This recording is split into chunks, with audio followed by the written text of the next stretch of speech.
Now, an explosion rocked Zimbabwe's President Emmerson Mnangagwa's campaign rally in the opposition stronghold of Bulawayo this weekend, leaving one person dead and over 40 injured.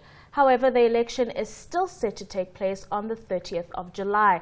Joining us now for more is Lulu White, who's a thought leader on African elections across the continent. Lulu, thank you very much for your time this afternoon. I think the one question that stands out in everybody's minds about this is, what does it say about the credibility of what's to come on the 30th of July? Look, it really has no impact on the credibility of the election per se, because if you speak to the Electoral Commission in Zimbabwe, they'll tell you that they are ready. The country, as it were, has an opportunity to remedy that. I mean, apart from this particular incident, no other violent incidents have been reported in Zimbabwe, and even though it is not ideal, there is generally, that little bit of violent outbreaks during protests. So it hasn't marred the election per se. It has put a damper, obviously, on the election trail, on the campaigning processes, particularly in Bulawayo. But there's also the allegations that the bomb was actually what is the word that they use? Inside job. Yeah, it's an inside job. Yeah. So those voices are actually becoming louder and louder. And also the president himself, he said that it was probably enemies from within his very own camp. So then you realize that it could be that ZANU-PF is actually going to be suffering their own factions within the organization itself. So, like I said, I really don't think it's something that the country should really worry about and put the elections on hold for.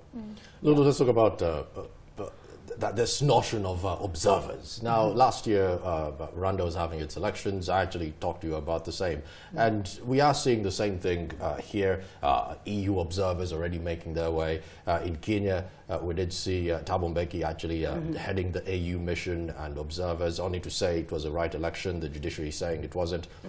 When is Africa going to move away from getting credibility from the outside? That's a very key question.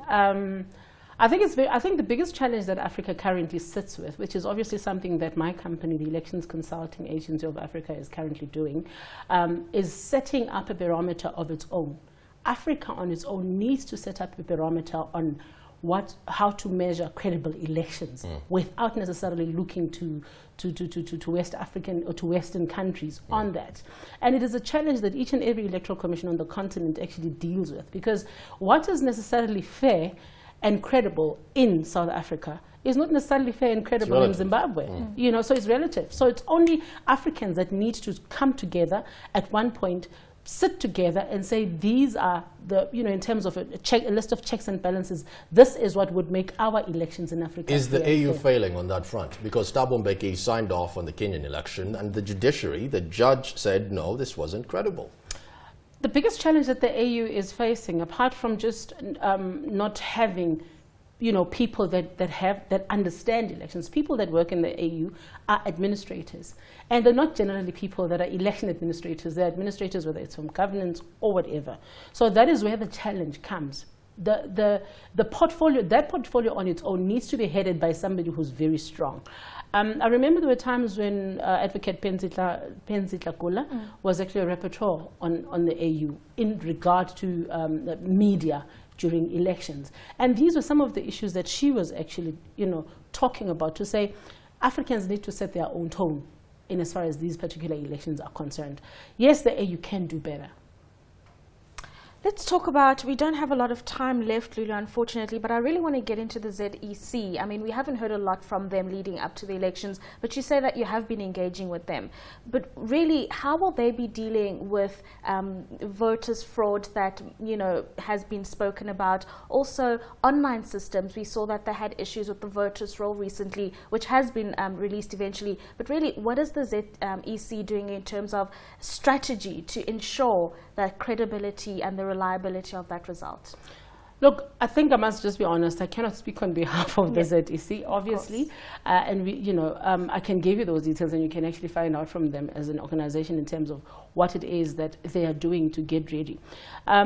However, one has picked up in the media, through what is being communicated rather, that they have as much as possible tried to ensure that the processes, even their failings with the biometric voter registration system have been transparent, which is something that really has not really been there in the previous elections. And one then sort of has a hope that on the basis of that transparency, perhaps this election is set to be different.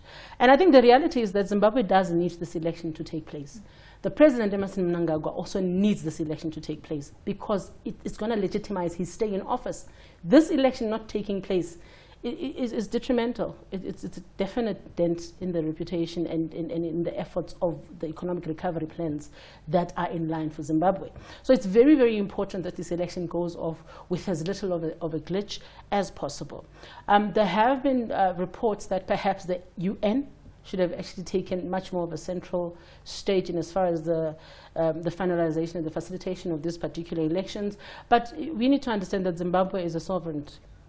It's a sovereign country, and it needs to be given their own opportunity to get their own, problems sorted out without intervention from the outside. And I think that's very important for us anyway in Africa.